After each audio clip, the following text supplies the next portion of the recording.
Itanong mo kay Doc. Ang tanong pangkalusugan, isang tawag lang. Libre konsultasyon dito sa Radyo Klinika. Itanong mo kay Doc. Tingnan natin si Joy. This is our pilot. Vitamins and minerals for senior health.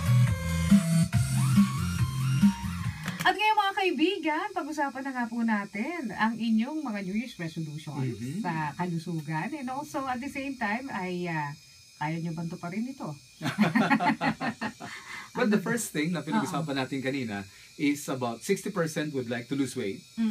At maganda yung magiging talakayan na susunod later on the program, yung tungkol sa juicing. Kasi that is one secret to lose weight properly.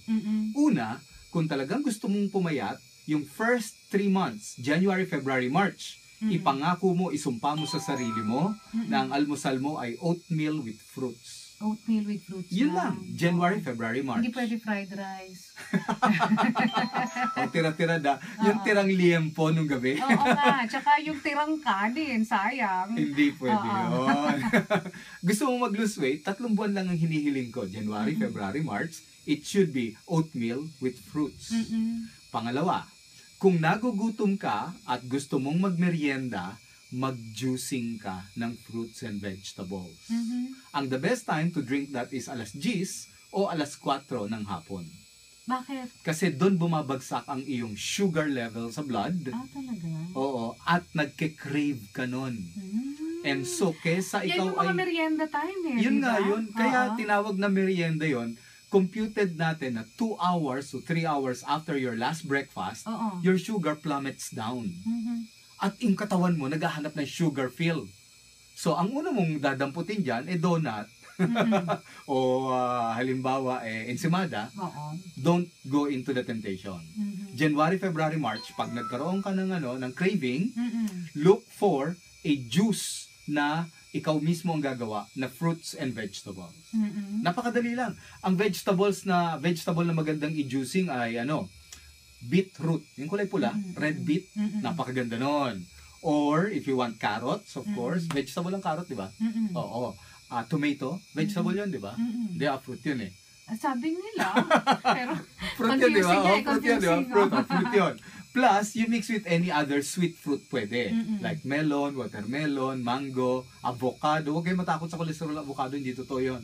And then you drink one cup full, that is enough already for your hunger. Talaga? Oo. Ngayon, halimbawa, meron kang GERD, nangangasim-ngasim ka, pwede mong samahan ng crackers. Yun lang. That will help you lose weight. Tanghalian, mas maganda ang pananghalian mo. Maniwala po kayo sa akin, may sabaw. Huwag pinirito, may sabaw. Para you feel full? You feel full and nabigay ang sustansya pala nasa sabaw na hindi makikita sa pinirito Sa pinirito pala, nauubos yung sustansya doon sa mantika na pupunta. Unless sigupin mo yung mantika. So, kailangan may sabaw. That is where you get a lot of the nutrients at makakatulong pala yung maraming nutrients to lose weight. Ayan. So, mahabahala ka. Sinigang na bangus, nilagang, kahit na i-admit natin, nilagang baka pa Basta konti lang yung meat, 1 portion lang. Ayan. So, wag na munang baboy po for the first 3 months. Ayan. At for merienda, uli ng hapon, try to get a juice. At pag dinner time naman po ninyo, kung kaya ninyong mag-vegetable, mas maganda. Kung bitin ka sa vegetable, you can add a little fish, mas maganda. At kung maaari, ang dinner mo should end by 8 p.m. So that is tip number 3. Wag kang tatanggap ng dinner agenda. Anong dinner agenda? Alam mo, mag-dinner date naman tayo dyan. Okay. Yung may agenda na dinner. Oo. Dinner agenda. Yung pagkatapos ng dinner, ikaw yung... Ikaw ang dinner. Ikaw yung appetizer. dessert. Dessert. Ayun, wag kang tatanggap ng dinner date. Ayan. At kung kaya mong i-forgo lahat ng klase ng dessert, mas maganda po. Wala muna tayong dessert. Sabi nila, maganda raw na prutas ang dessert, kaya lang hindi po ako naniniwala ng dessert ang prutas. Ang prutas dapat should be the first to be eaten before your rice. So, wag ka na lang mag-dessert. So, parang appetizer mo ang prutas. Appetizer yun. Wag ka na mag-dessert. Kaya naman yun. Tulak mo na lang ng konting warm water. Okay na yun. Wag kang iinom ng iced tea, kundi warm tea. Lalong-lalo na any cola drinks. Wag kang iinom ng mga sugary water drinks. At yun na, by March, if you add a little bit of walking ng 30 minutes lamang, 30 lang, after work, halimbawa, nag-off ka ng work ng 6, pahinga ka sa bahay ng 6:30. 6:30 to 7, maglakad ka, lumabas ka ng bahay. O yun, 7, bumalik ka na para magtrabaho uli sa loob ng bahay, maglilinis ka. Siyempre, if you do that for 3 weeks, 3 times a week, for 3 months, makikita nyo you have lost 10 pounds. 10 pounds. Ang bilis nun, Ideal yon. Oo. Ang ideal pala sa katawan ng tao is only about 5 pounds per month. Huwag po kayong magka-crash diet na you are going to lose about 10 to 15 pounds per month. Kasi magkakaroon po kayo ng formation ng ketone. Ano tong ketone na ito? Yung tumutubo sa balat. Hindi, biro lang. Ketong yung ketong. Ketong yun eh. Seriously, ganito po yan. Kapag ang katawan mo kasi is... Ang alam mong ketone, parang lason eh, di ba? It is a byproduct ng fat breakdown. So halimbawa, yung taba mo ay nilusaw na ng katawan mo kasi wala kang ang kinakain, nagka-crash diet ka. Sinasabi mo, ting dinner na lang ako kakain, i-skip ko ang breakfast and lunch. That is the worst you can do for your body. Ang gagawin ng body mo, susunugin lahat ng fat cells mo. Ang mangyayari, tataas yung ketone level mo. Byproduct ng fat cells yon. Pag tumaas ang ketone level mo, pwedeng masira ang kidney mo at pwede kang mag-develop ng GERD or hyperacidity. So, ang mangyayari, mangangasim ka lalo na sa madaling araw, masisira na yung diet mo. Kakain ka ng alas 12. So, yun na. It's going to be a snowballing effect na instead na ikaw ay pumayat, lalo ka pang magdadagdag. Ay, gano'n. Ang nagka-crash diet, lalong tumataba. Yan nga ang sinasabi ng iba na bakit gano'n? Parang hindi yata nawalan ako ng pounds, kundi lalo pang nadagdagan. Yes. Dahil sa crash dieting. Crash dieting produces ketone and produces insulin abnormality secretion. At ang mangyayari, because you have hunger pangs, ang tendency mo is to look for what else. Di ka naman kakain ng lechugas pag gutom ka eh. Ang kakainin mo, kanin. Or tinapay. O karne. O karne, may palamang karne. So, yan po ang tip natin if you want to lose weight properly for the first 3 months. Huwag nyo na po sabihin for the year 2015. Hindi nyo po magagawa yan kasi sa pagdating na naman ng summer, kainan na naman yan eh. But at least, by March, if you are sexy by about ilang kwentada natin, 10 to 15 months at 5 pounds per month. Aba, by May, sexy ka na sa underwear mo. Pwede na. Pwede na. Hindi baling may konting bilbil. Gusto rin naman namin mga lalaki yung may konting bilbil. Nakahawakan. Ayaw namin yung puro buto. Yung puro ribs. Ay, pangiting na nun. Wag po kayo maniwala doon. Oo, pang model lang yun talaga. Oo, pang model lang yun. At nakita nila yung mga models talaga are sufferers. Meron silang anorexia nervosa. Ang ginagawa nila, sinusundot nila yung lalamunan nila before a modeling stint para pumayat sila ng gusto. Tapos umiinom sila ng diuretic. So payo rin pong second dito ha, huwag po kayong magpahila doon sa mga nag-a-advertise na pag ininom nyo, tatay kayo ng tatay o dudumi kayo ng dudumi, tapos iihi kayo. Madidehydrate po kayo doon. And that is going to be bad for your heart. So yung lalong-lalo na, ang gusto pa namang nagda-diet, yung mga 40-ish, 50-ish, if that is going to be bad for your heart, dahil sa dehydration, na walang kayo ng potassium, manghihina po kayo ng husto. Therefore, para hindi po kayo nanghihina, dapat meron kayong iniinom kahit once a day man lang ng isang napakagandang masustansyang bitamina na suplemento.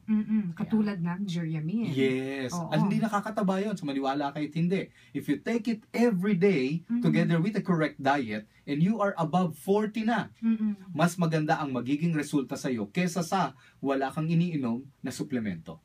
Ano bang meron ng Geriamine at bakit nakakatulong ito na pandagdag dun sa mga nutrients na nawawala sa ating katawan? Yes. Remember, we are dieting, no? So when we are dieting, hindi naman ibig sabihin smaller portion lang kinakain natin, kundi we choose the right kind of food.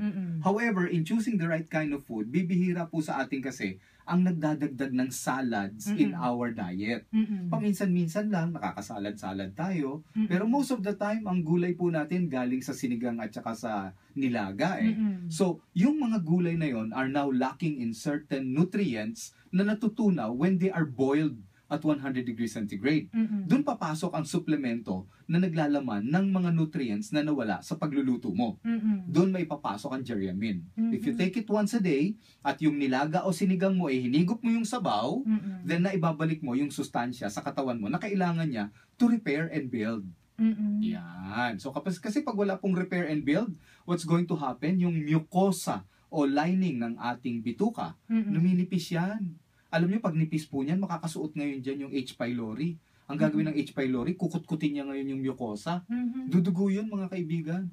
Pag dumugo yun, marerestahan pa kayo ng doktor niya ng omeprazole. Alam niyo, omeprazole, pag pinainom namin, 3 buwan yan eh. Mhm. So sayang naman yung katawan ninyo na i-devote ninyo sa pag-inom ng gamot. Sa simpleng pamamaraan lang na wag po kayong magpapa-crash diet. Oo. At saka yan nga, kung meron naman tayong suporta ng Geryamin, ito po ay multivitamins and minerals, hindi lang para sa mga senior citizens, kundi kahit sa katulad natin na nandoon sa punto na nagda-diet. Kahit tulad mo, mga 31. Oo, 31 ha? Umabot na ba? Lampas na ba? Lampas-lampasan. Lampas na. Super lampas. Ay, really? Di ba nalata?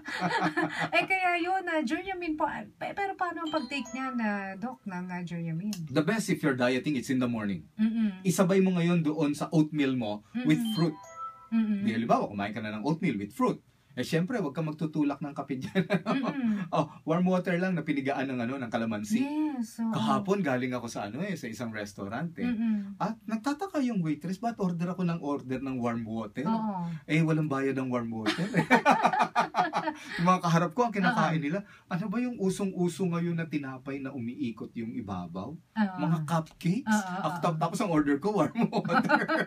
Na pinipigaan mo ng kalamansi, Oh. hiningan mo rin ng kalamansi. Nagtataka yung waitress, wala namang order na pansit. Bakit humihingi ako ng kalamansi? Ang order cupcake. Sabi ko, cupcake order nila, pahiram namang kalamansi. Dalawa.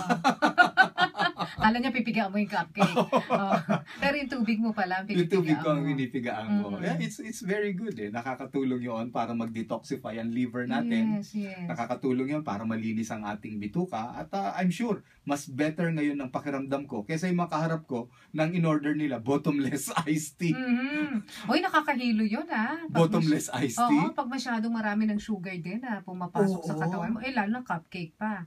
At Tapos saka, may bottomless how much is that? iced tea. 60 pesos. Mm-mm. Ang feeling ng mga kaharap ko, mga kaklase ko to nung high school Mm-mm. sa Manila Science, we had a reunion during a wedding. Mm-mm. Ang feeling nila, pag uminom sila ng mga 4 o 5 baso ng bottomless iced tea, sulit na sila Mm-mm. dun sa 60 pesos. Mm-mm. At ito, napasama nga sila ron eh. Kasi ibabayad nila sa doktor at saka dun sa mga gamot na kanilang bibilin afterwards, di ba? Asukal lang yan. Di mabuti pa humingi na lang sila ng tubig tsaka brown sugar. Libre. Tapos kinanaw nila. Tapos tulad ko, humingi ako ng kalamansi. Di na bottomless iced tea na rin. Bottomless calamansi. Pero Puro nabanggit mo libre. na, Doc, yung tungkol sa geryamin na dapat sa morning pa lang, Morning. pagkakain mo ng iyong oatmeal, Yes. kasama na yan sa iyong sa iyong iinumin. Sa gabi, hindi ka na iinom ng geryamin. Not necessary. Oo. Kasi kung ikaw naman ay malusog naman ang iyong pangangatawan, unless you're suffering from an illness, no? Halimbawa po, ano man ang karamdaman ninyo, kayo may alta presyon, diabetes, may rayuma, hindi makakasama ang magdagdag ka ng nutrisyon sa katawan mo na alam mo namang kulang na rin lang. So you can take another geryamin in the evening. Pwede yun. Kung mayroon kang dinadalang karamdaman o nagme-maintain na ka ng maraming gamot. But if you're healthy and you just want to lose weight, the geryamin will provide you with the energy, and then it will also give you all the nutrients na makakatulong naman para ma-achieve mo yung desired mo. Tandaan ninyo, ang pag-compute po ng obesity is only about 20% above and beyond your ideal body weight. So alam mo yung ideal body weight mo. If you're going to text me later on, I can give you my number, I'll give you your ideal body weight. Ilagay na lang natin kung ang height mo ay 5'5", ilagay mo sa 150 pounds ang ideal body weight mo. Magbawas ka ngayon. If you're 5'4", 140. If you're 5'3", 130. If you're 5'2", 120. That's how you follow it eh. If you're 5'6", 160. Ganun lang yun. If you're 5'7", 170. Pero magkano ba ang geryamin? Affordable ba yan? Very much affordable. Wala pang 15 pesos ito kahit sa mga probinsya eh. So if you're going to take it every day, nang once lang, alam ba, lagay mo ng 12.50 to 13 pesos, Nakadalawa ka, 25 pesos lang sa isang araw. Anyway, 3 buwan mo lang naman iinumin eh. Malaki na may tutulong sa'yo nito. Oo. At syempre, ang Geriamin po ay available po sa Mercury, sa Watsons, at saka sa South Star Drugstores. At ito po ay pwede nyo rin pong ma-avail kung kunyari wala doon sa mga nabanggit nating mga pharmacies, ay tawagan niyo po si Miss Chat ng Geriatrica. Handa rin po siyang sagutin ang inyong mga katanungan. Ang cellphone number po ng Geriamin ay